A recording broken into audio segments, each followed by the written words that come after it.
Today, I'm going to show you how I edit my photos in Lightroom Classic. Let's go.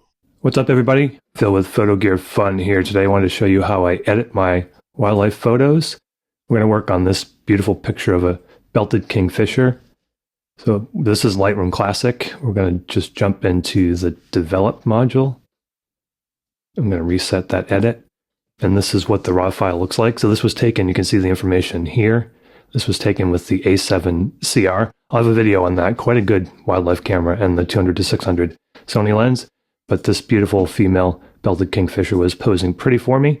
So what I like to do generally is just start looking at the photo, taking the colors, and kind of that helps me inform what I'm going to do with my potential presets. Also how I want to edit the image. Now, not everybody uses the auto, but I just click the auto to see how that does. Generally, that gets me pretty close. So from here, I can adjust the exposure, the highlights, and all those different things. So just kind of really quickly look at it. And one of the first things that I do is look at the subject or try to isolate the subject. So we're in the masking tool here. You can click on this little yellow. And if you hover over it, it will tell you that it's the masking tool. And I'm going to select the subject. And with the latest version of Lightroom Classic, it does a pretty good job. So you can see now that it made some changes that it remembered from my previous edits. And you can see that it selected the bird and the branch it's on. Click on the show overlay, and that will show you the selection. And this is not the greatest mask. So if you see here, if I turn it on, you can see that there's some kind of haloing around the bird and it missed the beak. And this is typical of what happens when you edit with the masking tool. It's not always precise. So what I like to do is go into 300%. So we're at 300% here. And then there's a subtract button from the mask. So you can see the mask here. This is the masking tool where you can edit it. Click on subtract. And I use a brush. And just brush away. And you can be a little bit more precise. But basically, you just want to take any of that red that is around the edges and get rid of that. And generally, you can do this fairly quickly. So this is a little bit of a sloppy masking job. And you can increase the size of the brush using the bracket keys. So generally, I'll just keep it so that the inner edge of that circle for your masking tool is going around the bird. And then just get into the nooks and crannies and adjust the size of my brush as needed. And I chose this one because it's kind of tricky, and I'm not going to go through this entire thing, but basically you'd want to get in here, and if you want to take out problem areas like this and just remove them from the mask, that's one way to do it. Or you can actually get in there if you want to and adjust the size of your brush. But basically you want to get into areas like this so there's no haloing, and I generally will just take them out unless this is something that I'm going to print and I want to be very precise. And I'll show you the results here in a minute. But basically, anywhere where there are tricky feathers like this, just kind of take it out. And again, you want to be a little more careful with the masking, but basically just go around the edge and make sure that you get all the spots like that beak that would show up. And then once you get the fine details, what I like to do is zoom back out to fit. And then you can just take care of the rest of this with a bigger brush. And I generally don't select the wood because I want that to look natural. And by selecting the bird, that's going to allow me to do some things that I can work just on that bird. So if you look now, we can zoom into 100%. You can see that basically just the bird is covered. So if you uncheck the show overlay, you can see the effects of this particular adjustment for this mask. So we're looking here at the exposure, and I will take that exposure to whatever level looks good. Generally, I'm bumping it up just a little bit, maybe a quarter stop, half a stop. And again, this is only affecting the bird. So you can take down the highlights. If you want to bring up those shadows, don't really need to, maybe just a little bit here. And then if you hit the J key on your keyboard, you'll see that the red areas and the white mean that it's blown out, and then the black areas or the blue areas in the black means that you need to change your black and white points. So that's the thing that I do next, is just bring down my white points until it's good. And if there's some absolute black, I'm fine with that. But in this case, I'll just move that black sliders down a little bit.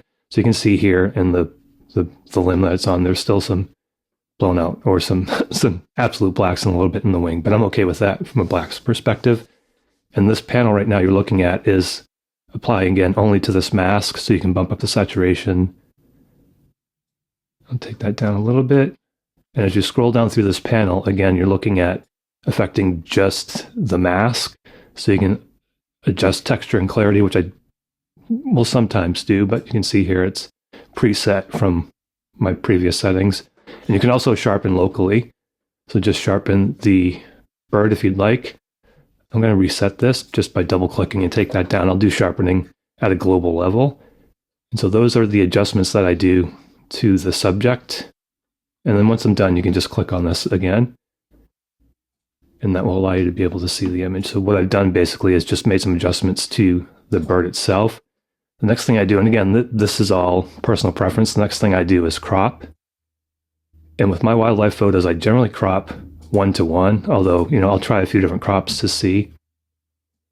And then I'll just kind of get what I think is a good size. And I don't go below 2000 pixels here. So you can see I'm at 2758. And just work on a composition that you like. In this particular case, I might just put the beak in that upper third intersection there. And then we have kind of our basic edit. And again, I could crop in a little bit more. I generally present these on social media, so 2000.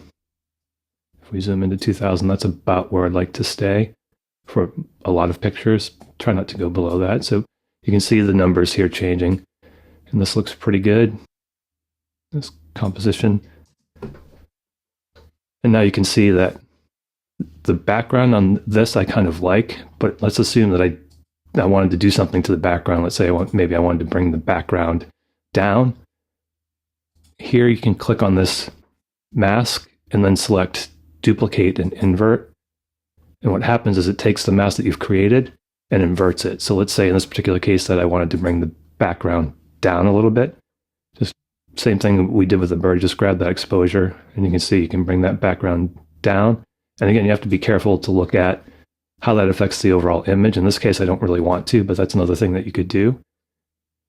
If you wanted to bring the background up or down, or if you wanted to remove some clarity, you can do that as well. So if you bring that clarity down and you bring the texture down, you get that bokeh effect. And again, be very careful around the bird to make sure that you don't produce any strange effects. But I'm zoomed into 300%. And this, for a quick mask, that looks pretty good. So let's just assume for this photo that that's what I wanted to do. So now you can see that this is, the background looks decent, and you can turn the mask on and off. So that is before the mask, and that's after. Again, pay attention to the bird so there's no haloing or if things don't look really strange. This is probably overdone, but I'm just doing that so you can get a clear demonstration of what it looks like. So once I'm done with the basic edits, a few other things that I do, and I really don't do a lot, I'll go into the details tab, and I'll usually bump this up to 60 if I've got a clean image. And then if you hold down your Alt key or your Option key on a Mac, you can see how things change here. Grab that masking slider, slide it over, and anything that's white is going to be sharpened. So we don't want to sharpen the background, just focus on the bird. So get it basically to where it's only white on the bird. So now we've sharpened that at 60, and you can play with that sharpening level. I just found that 60 works best for me. Next thing we do is noise reduction. Some people do the noise reduction first. I like to wait. So we're at ISO 640, and I'm okay up to 400, but at 640, I like to just go in to this noise reduction AI and just get an idea on what it looks like. So here, if you zoom out, you can get an idea of the entire photo. And then you can just change the amount slider. So at 640, I tend to go between 25 and 35, depending. And I'll just zoom in and eyeball this. So at 25, seems to be a little bit of noise.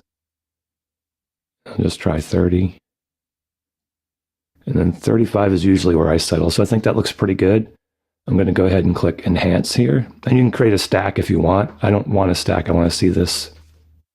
Once the noise reduction is done, I want to see it as a separate image. So on the left-hand side here, you can see it's creating that image using denoise. I'm going to do this in real time to give you an idea on how long it takes. And this is an M2 Mac. So it's a fairly powerful machine, but it can take a while. So just kind of remember that when you're using this AI, it can take some time. And while that's working in the background, you can do other things if you'd like, but you're affecting the original image and not the copy. So when you use the AI noise reduction, it makes a DNG, which is another file, and then you can use that file.